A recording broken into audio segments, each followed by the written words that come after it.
I'm making a coffee table for a client, and it's in the sort of design of a Japanese table.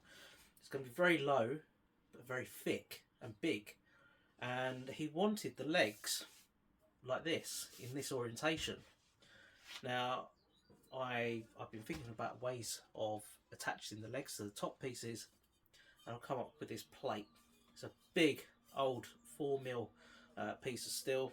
It's going to be very heavy duty, but I need to attach it using these M8 screws.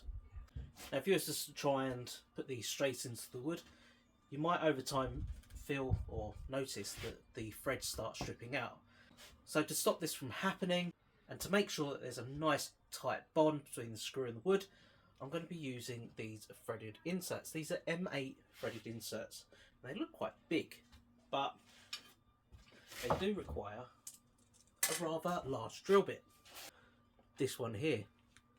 Unfortunately, I can't put it on the drill press. It's too big. It's not going to fit.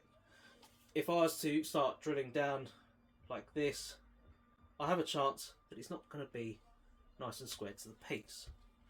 So I've cut this piece, very small piece, on the chop saw, and I've drilled it using this drill bit on the drill press. It's going to make sure that when I'm drilling down nice and square.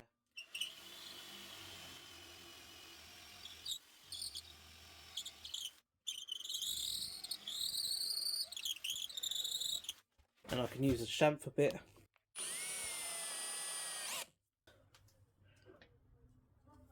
Screwing these in a whole lot simpler.